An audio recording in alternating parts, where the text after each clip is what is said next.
The siren that wouldn't stop. The alarm started screaming at 2:13 a.m. Metal doors slammed shut across the prison. Boots pounded down narrow concrete halls. Somewhere inside cell block D, someone was not where they were supposed to be. A guard froze at the control panel. One red light kept flashing. Occupied. Occupied. Occupied. Then suddenly, empty. Inside Europe's largest prison, a high-security inmate had vanished. Radios exploded with panic. Lockdown. Full lockdown. Hundreds of cells sealed at once. Shouts echoed through the corridors. Prisoners pressed their faces against steel doors, trying to understand what was happening. Because escapes here were supposed to be impossible. And yet, someone had just slipped out of the largest cage in Europe. And what officers discovered minutes later would expose a hidden reality few people outside France had ever seen. Before we dive in, drop a comment and let us know where you're watching from. We'd love to hear from you. If you enjoy true crime stories like this, be sure to like the video, subscribe, turn on notifications, and share this with someone who'd find it interesting. The city behind walls. Just outside Paris sits a place most tourists never notice.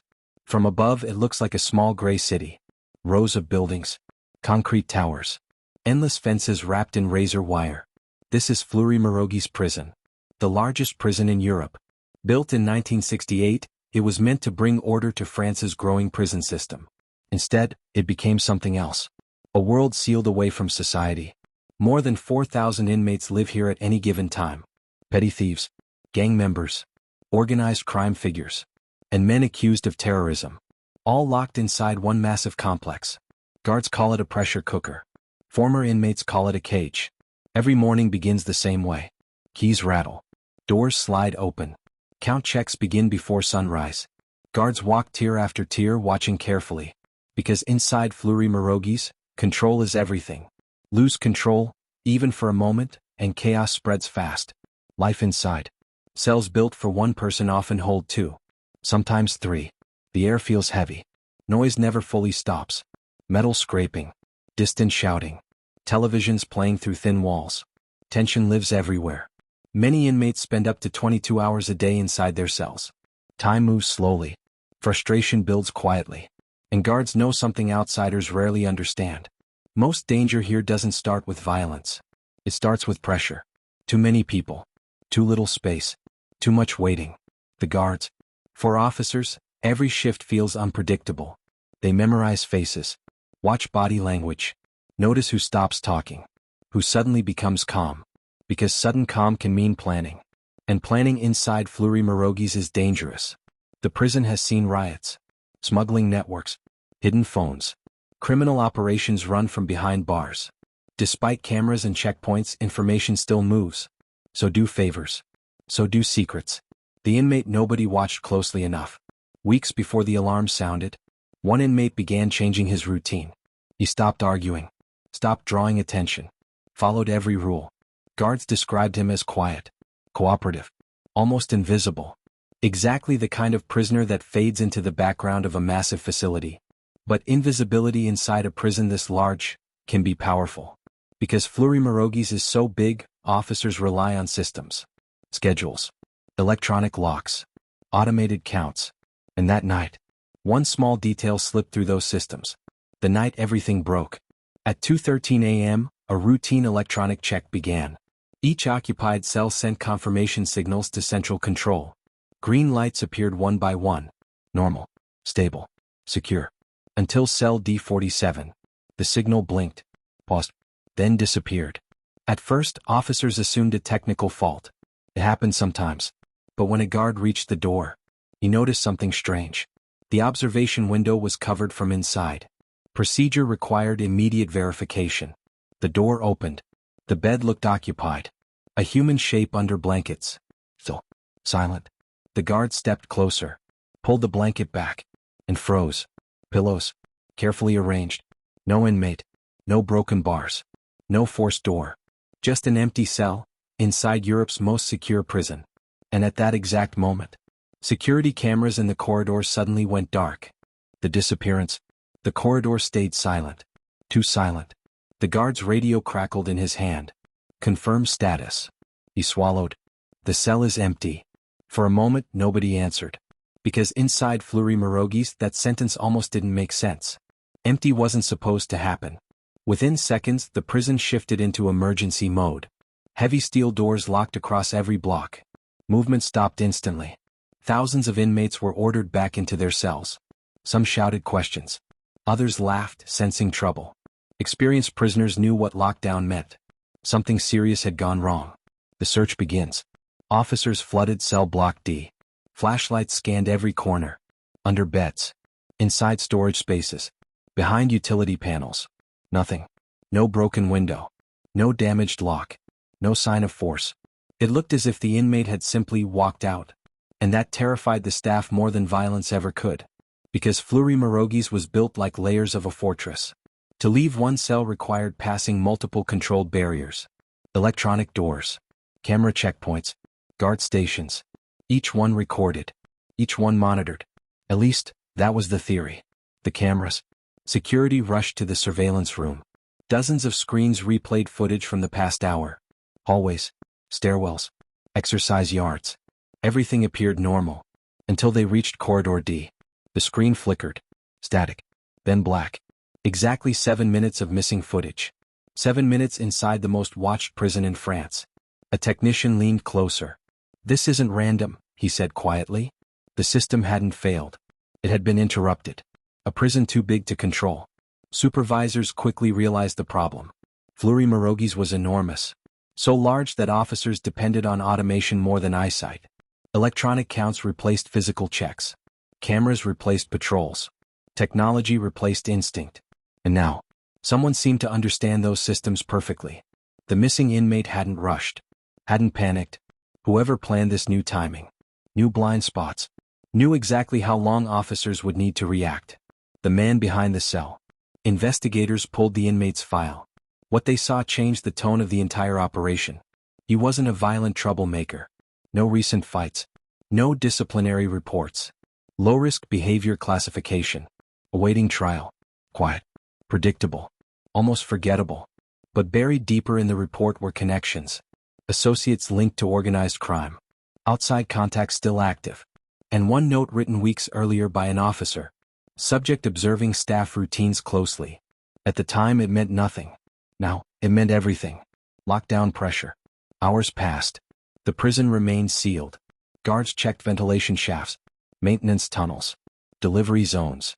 Even garbage transport routes. Helicopters circled overhead as French police joined the search. Because if the inmate had already left the facility, the failure would be national news.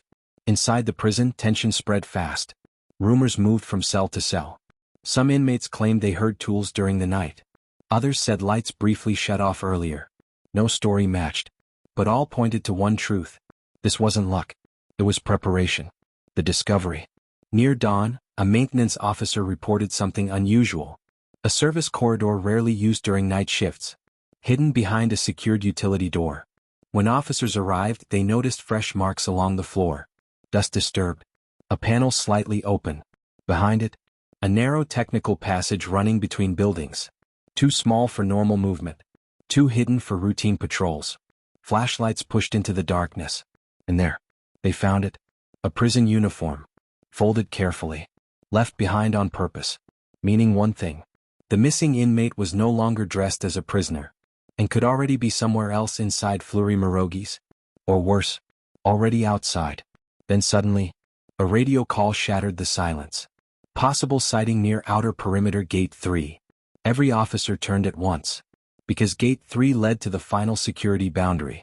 If that report was true, they were already too late. Gate 3. The radio kept repeating the message. Movement detected. Gate 3 perimeter. Officers rushed toward the outer yard. Boots slammed against wet concrete. Keys rattled. Breathing grew heavier with every step. Because Gate 3 was different. It wasn't just another checkpoint. It was the last barrier between Fleury Mérogis and the outside world. Someone crossed it. They were gone. The outer perimeter. Floodlights snapped on across the yard. Tall fences cast long shadows across the ground. Beyond them lay open roads leading toward Paris. Freedom was only meters away. Armed officers spread out carefully. Every movement now mattered. Searchlights swept across walls and service paths. For a moment, nothing moved. Just wind pushing against razor wire. Then one guard pointed. Near the maintenance exit, a figure, standing still. The chase. Stop. The shout echoed across the yard. The figure turned and ran. Instantly, alarms sounded again. Officers sprinted forward.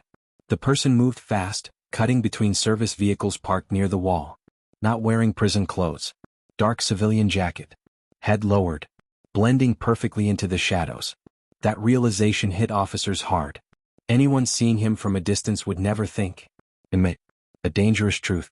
Gate 3 should have been impossible to reach unnoticed. 2 locked barriers. Camera coverage. Constant patrol rotation. Yet somehow, he had arrived there without triggering earlier alerts. Which meant one terrifying possibility. He didn't just escape a cell. He moved through multiple security zones undetected. Someone understood Fleury Mérogis better than the guards themselves. Seconds from freedom. The figure reached the outer fence line. Officers closed in. Commands shouted from every direction. Get down? Hands visible. For one brief second, the man hesitated. Floodlights revealed his face clearly. Calm. Focused. Not desperate. As if this exact moment had already been rehearsed. Then, a loud mechanical sound echoed nearby. A service gate began to move. Slowly opening. Officers froze in confusion. That gate could only open from authorized control access. Someone, somewhere, had activated it. Inside the control room. Back in Central Security, supervisors stared at their screens. Gate 3 authorization flashed green.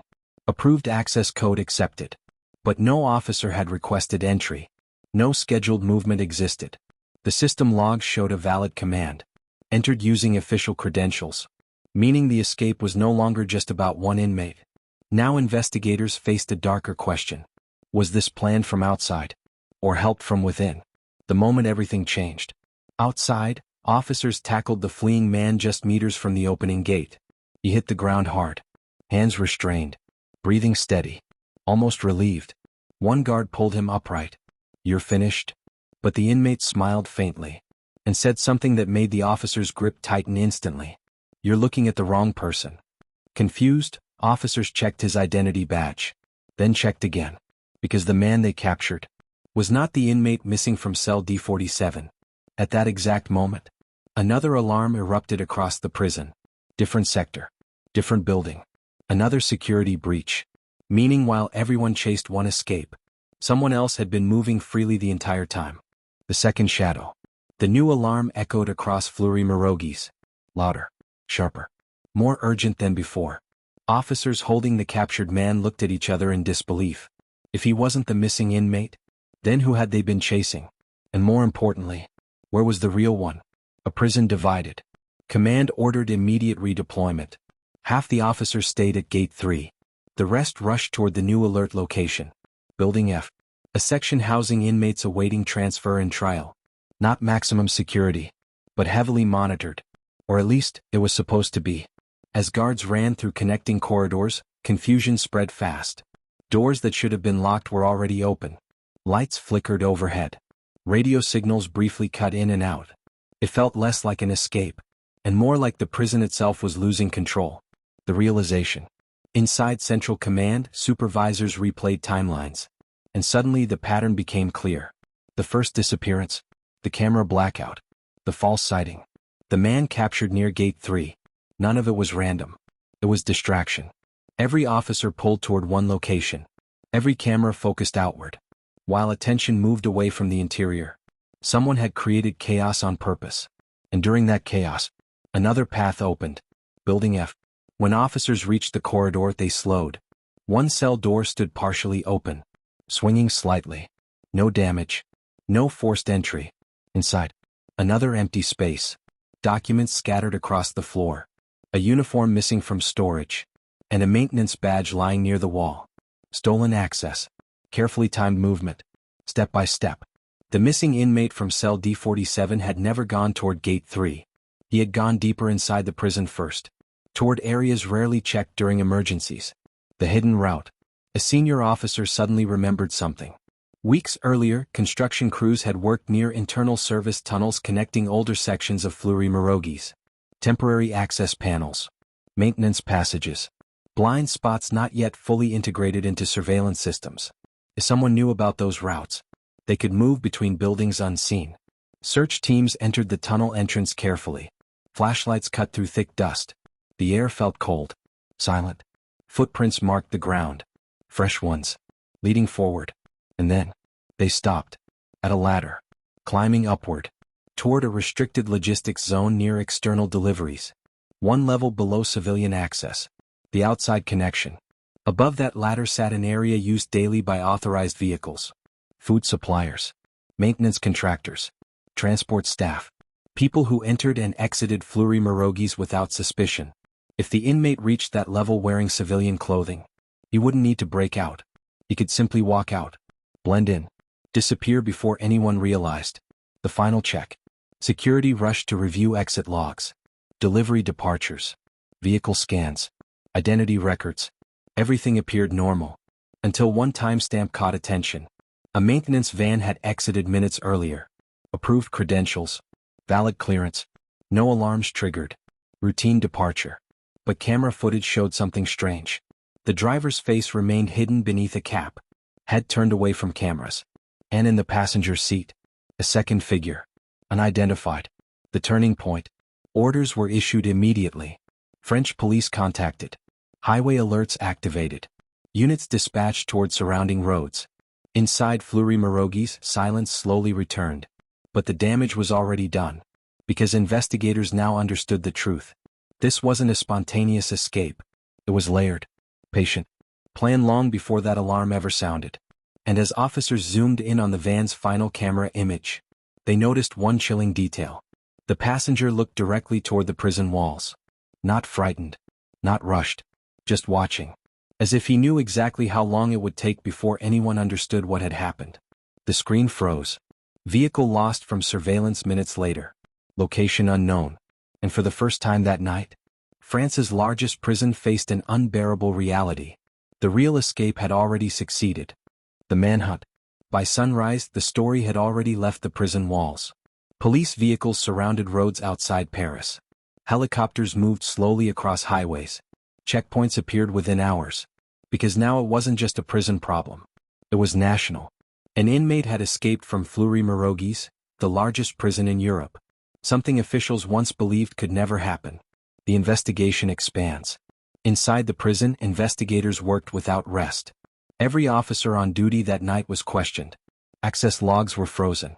Digital systems examined line by line. What they discovered made the situation worse.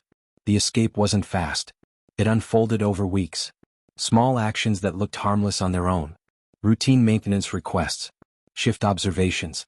Timing patterns recorded quietly. The missing inmate had studied everything. Guard rotations. Camera delays. Electronic confirmations. Even how long officers took to respond to minor alarms. He hadn't fought the system. He learned it. The inside question. Attention turned toward staff access codes.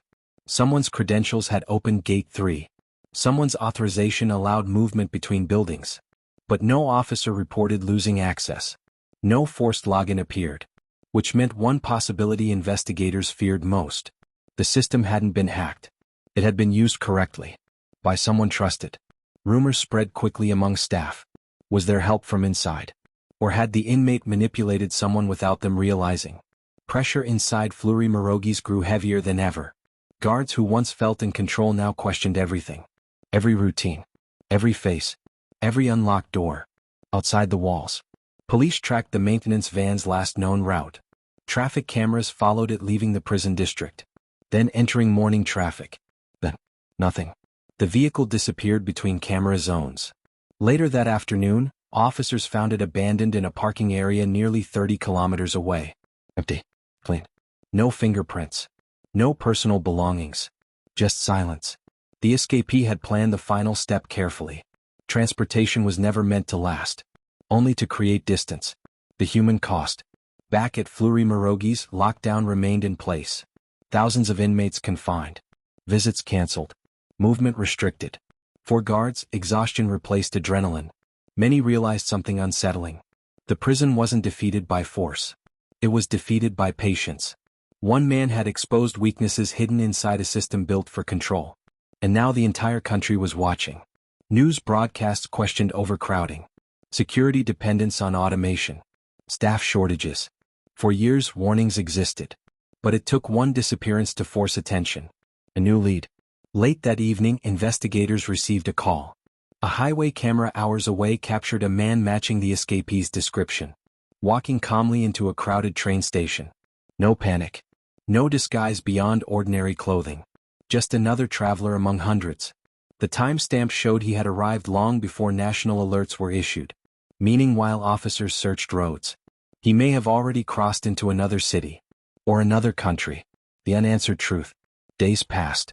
Search operations continued. International agencies joined the investigation. But the trail grew colder. Inside Fleury Mérogis, internal reviews began. Policies rewritten. Security tightened.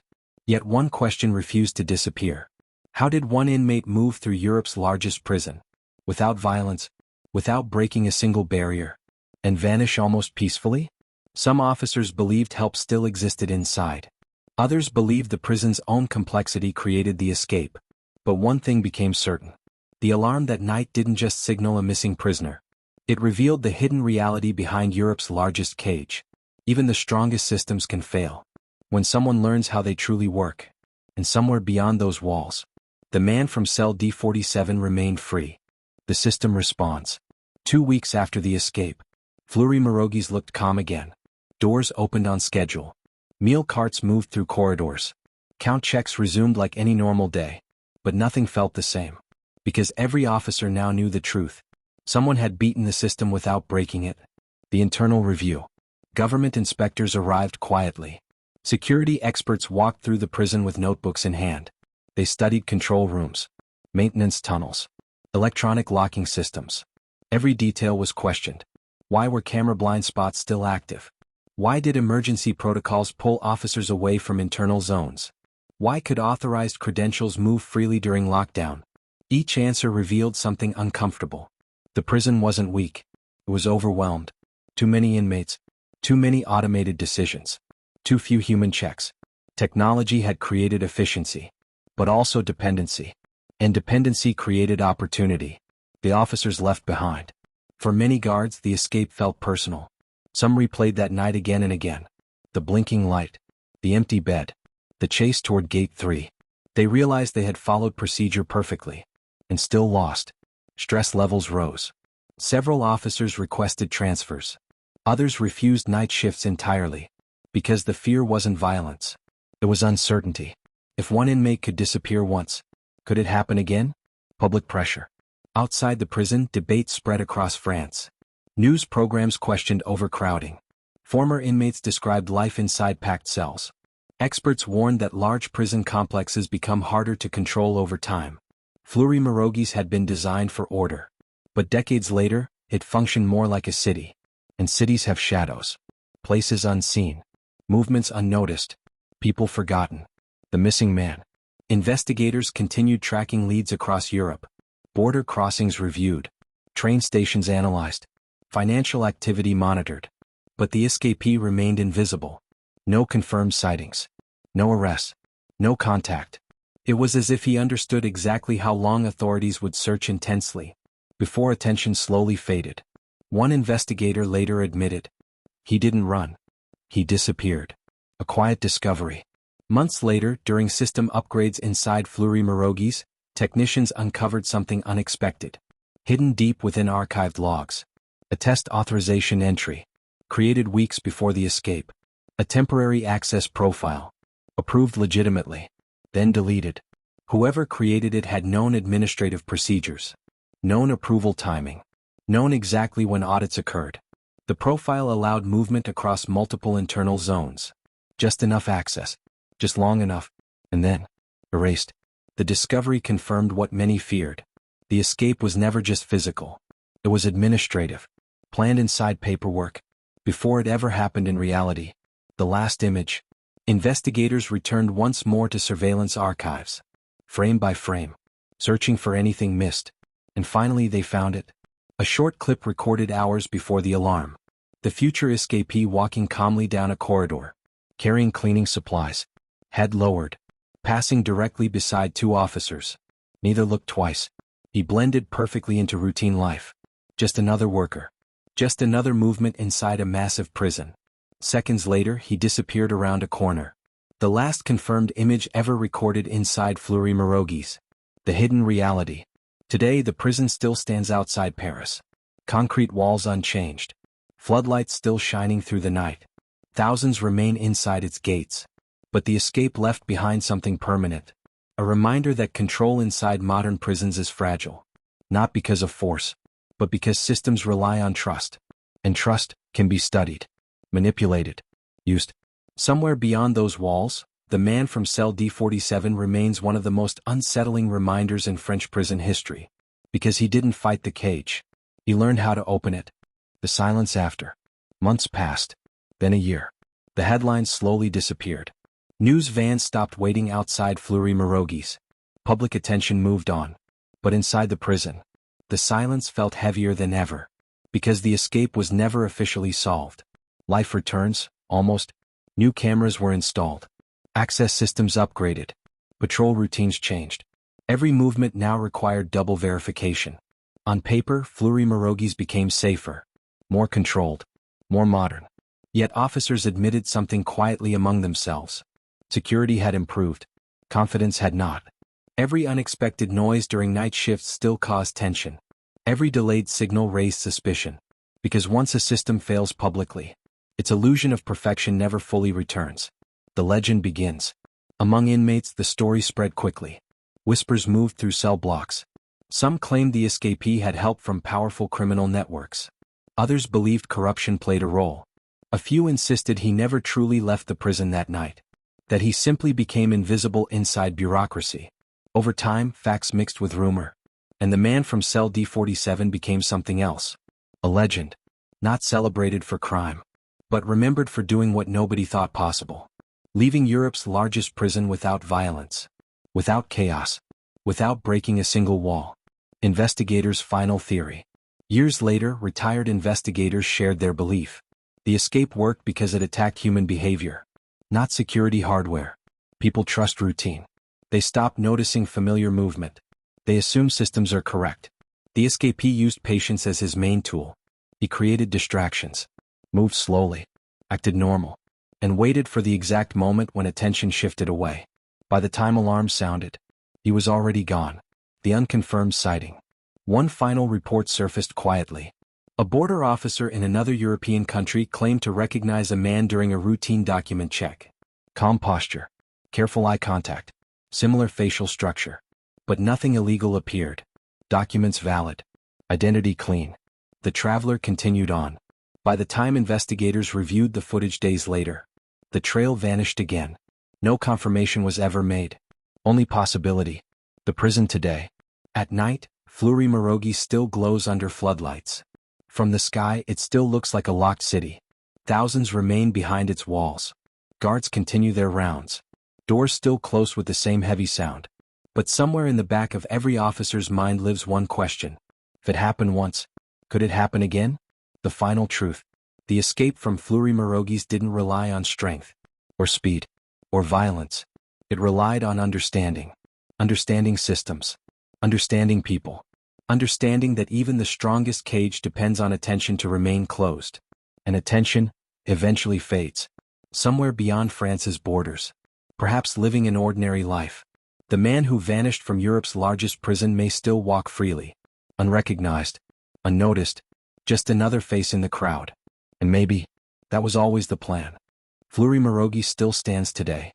Concrete walls unchanged. Floodlights still watching through the night. Thousands of inmates still wake up every morning inside Europe's largest prison. From the outside, everything looks secure. Everything looks controlled. But one night proved something few people truly understood. The greatest weaknesses are not always found in walls. Or locked doors. Sometimes they exist inside routine. Inside trust. Inside systems people stop questioning. The man from cell D47 didn't overpower guards. He didn't break steel bars. He didn't cause chaos. He simply waited. Watched. Learned. And when the moment came, he walked out of one of the most secure prisons in Europe without violence. Without noise. Without anyone realizing, until it was already too late. Today his whereabouts remain unknown. Maybe he crossed borders long ago.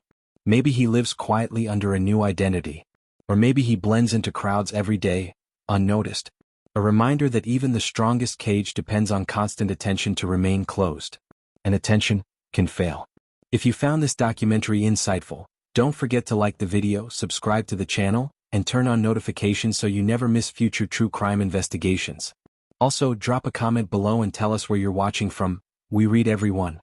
Until next time, stay curious, and remember, sometimes the most dangerous escapes are the ones nobody sees happening.